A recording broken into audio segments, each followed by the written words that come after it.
Tidak berlebihan bila menyebut Jose Mourinho sebagai si mulut besar. Pedas kala mengkritik dan menohok kala menasehati. Akan tetapi, suka atau tidak, banyak omongan The Special One yang jadi kenyataan. Salah satunya perihal Dele Alli. Pada September 2020, Amazon Prime Video merilis serial dokumenter olahraga berjudul All or Nothing, Tottenham Hotspur. Berisi 9 episode, serial tersebut berisi dokumentasi perjalanan Tottenham Hotspur di musim 2019-2020. Dalam sebuah adegan, Jose Mourinho yang kala itu menggantikan Mauricio Pochettino memanggil Dele Alli ke ruangannya. Keduanya terlibat perbincangan personal dengan manajer asal Portugal tersebut menasehati anak asuhnya agar berupaya lebih keras supaya tak menyesal di kemudian hari. Saya berusia 56 tahun sekarang, dan kemarin saya berusia 20 tahun. Waktu berlalu, dan saya pikir suatu hari kamu akan menyesalinya jika kamu tidak mencapai apa yang dapat kamu capai. Saya tidak berharap kamu menjadi pemain terbaik di setiap pertandingan. Saya tidak berharap kamu mencetak gol di setiap pertandingan.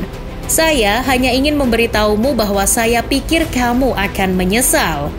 Kamu harus menuntut lebih dari dirimu sendiri, bukan aku yang menuntut lebih darimu. Bukan siapapun, kamu yang harus menuntut lebih dari dirimu sendiri. Kini rekaman tersebut kembali viral dan mungkin sudah ratusan ribu kali diputar. Penyebabnya sederhana, apa yang dikatakan Jose Mourinho nyaris 3 tahun silam mulai terbukti. Setelah terbuang ke Besiktas di usia 26 tahun, nasib Dele Alli masih bisa menjadi lebih parah lagi. Sebelum bernasib seperti hari ini, dulu Bamidele Germain Alli atau yang lebih kita kenal dengan nama Dele Alli adalah seorang wonderkid. Ia sempat masuk radar Liverpool dan Bayern Munchen tak lama setelah membantu MK Dons membantai MU 4-0 di ajang Piala Liga 2014-2015. Namun Alli yang kala itu berusia 18 tahun memilih berlabuh ke Tottenham Hotspur yang memberinya kontrak 5,5 tahun. Dana 5 juta pounds digelontorkan Spurs demi memenangkan perburuan Dele Alli di awal Februari 2015. Sebuah harga yang cukup murah bagi gelandang muda serba bisa yang sudah jadi langganan timnas muda The Three Lions. Alli tetap menghabiskan sisa musim bersama MK Dons di League One. Setelah mencetak 24 gol dan 15 assist dalam 88 penampilan, barulah dirinya resmi berseragam The Lily Whites di musim 2015-2016. Musim tersebut jadi debut manis Dele Alli di Premier League. Spurs membuat iri para pesaingnya sebab Alli yang masih berusia 19 tahun terpilih sebagai PFA Young Player of the Year dan PFA Team of the Year usai mencetak 10 gol dan 9 assist di Premier League. Capaian serupa berhasil ditorehkan Dele Alli di musim keduanya usai mencatat 18 gol dan 9 assist di Liga Inggris. Prestasi dan performa apik yang ditorehkan di 2 musim tersebut membuat nama Dele Alli langsung jadi incaran banyak klub top Eropa. Real Madrid adalah yang paling serius. Madrid menjadikan Dele Alli sebagai target transfer setelah gelandang serang bertinggi badan 188 cm itu 2 kali membobol gawang Madrid dalam kemenangan 3-1 Tottenham Hotspur di pertandingan babak grup Liga Champions 11 November 2017. Akan tetapi hambatan terbesar mereka adalah harga. Dilansir dari Telegraph, ketua klub Daniel Levy tidak mau menjual Alli bahkan untuk harga 100 juta pounds. Singkat cerita, di akhir musim 2017-2018 atau tepatnya pada 28 Mei 2018, harga pasaran Dele Alli benar-benar menyentuh angka 100 juta euro.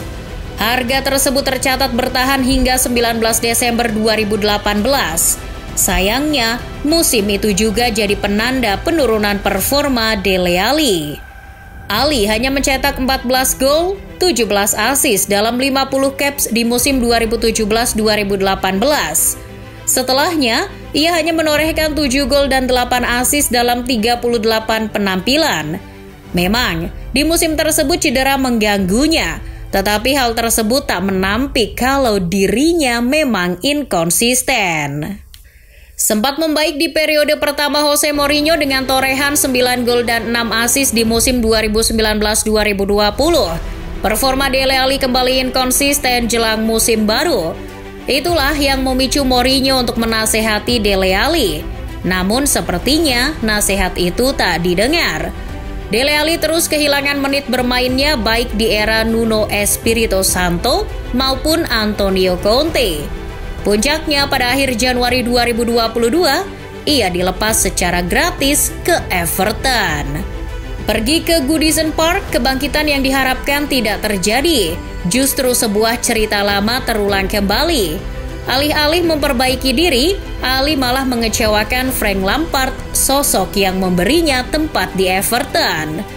Sepanjang kampanye musim 2021-2022, mantan pemain inti Inggris di Piala Dunia 2018 itu hanya sanggup mencetak 2 gol dan 1 assist. Performa menyedihkan di satu musim itu sudah cukup untuk membuat Everton kapok. Dele Alli kemudian dilepas ke Besiktas di bursa transfer 2022. Ia dipinjamkan selama semusim penuh dengan opsi pembelian permanen. Tak lama setelah transfer tersebut, Lampard mengutarakan keluh kesahnya. Ternyata mirip dengan mantan bosnya di Chelsea, ia juga sempat memperingatkan Dele Alli tentang resiko karirnya yang sia-sia apabila Dele Alli tak kembali fokus dan latihan.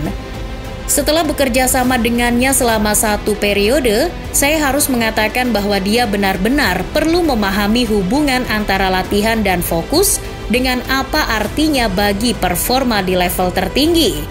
Saya bukan orang suci, tapi saya tahu apa yang bisa dilakukan lewat latihan dan fokus. Dan itu adalah sesuatu yang harus dia camkan. Jika dia bisa, itu bukan hanya hal yang hebat baginya, tetapi juga bagi rekan-rekan setim di sekitarnya dalam skuad. Mampu bermain di semua posisi di lini tengah, bahkan menjadi winger ataupun playmaker.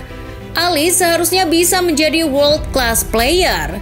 Seperti itu pula harapan banyak orang kepadanya. Maka dari itu terbuang ke Turki di usia yang baru menyentuh 26 tahun menjadi sebuah ironi bagi bakat besar Dele Alli. Sayangnya ironi tersebut belum selesai. Terasing ke Turki memang membuat Dele Alli mampu sejenak menepi dari media dan tekanan besar di Inggris. Namun sorotan kembali tertuju kepadanya usai pelatih Besiktas, Şenol Güneş mengaku muak dengan Dele Alli. Jangan membahas Dele Alli, dia di bawah ekspektasi dalam hal efisiensi. Güneş pantas muak, sebab mantan pemain Spurs tersebut hanya menorehkan 1 gol dalam 7 pertandingan Liga Super Turki. Senada dengan Güneş, General Manager Besiktas, Ceyhun Kazanci, juga bingung bagaimana cara mengembalikan performa terbaik Dele Alli. Tidak ada yang bisa menjawab apakah Dele Alli bisa melakukannya sekarang. Dia bekerja sangat keras. Dia adalah pemain yang mencapai 100 juta euro 3 tahun lalu. Dia mengalami kejatuhan. Setelah komentar tersebut, Dele Alli diparkir di 4 pertandingan beruntun di Liga Super Turki. Ia baru kembali di laga Piala Turki kontra klub Divisi 3, Şanlıurfaspor. Sayangnya, laga itu seperti jadi puncak jatuhnya karir Dele Alli di Turki. Alli yang menjadi starter hanya merumput selama 29 menit. Ia ditarik keluar Şenol Güneş setelah Besiktas tertinggal 2-0. Di momen tersebut, para supporter Besiktas menyoraki dan mencemooh Dele Alli. Tanpa Dele Alli, Besiktas sanggup membalikan keadaan dan menang 4-2. Berkaca dari kejadian tersebut, rasanya sulit untuk menyelamatkan karir Dele Alli. Besiktas sendiri santer dikabarkan berniat mengakhiri peminjaman Dele Alli, tetapi Everton sebagai klub induk juga ogah menampung. Sementara Harian Sabah mengklaim kalau Besiktas juga mempertimbangkan untuk mencarikan Alli klub di Timur Tengah atau Asia. Namun, Alli dikabarkan tidak tertarik. Satu-satunya jalan adalah bertahan di Besiktas. Meskipun pemilik 37 caps bersama timnas Inggris tersebut sudah kehilangan tempatnya di tim Black Eagles. Dele Alli tidak bisa bermain di klub Eropa lainnya di sisa musim ini karena sudah membela Everton dan Besiktas. Kini, peringatan Jose Mourinho benar-benar jadi kenyataan. Seharusnya Ali jadi pihak yang paling menyesal. Itu pun kalau dia sadar diri. Sebab jika membaca lagi keterangan Mourinho, Lampard, dan terbaru Senol Gunes, dia sendirilah yang menghancurkan karirnya.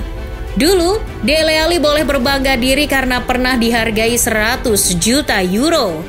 Namun kini, Dele Alli tak ubahnya sebuah paket yang tak disukai siapapun.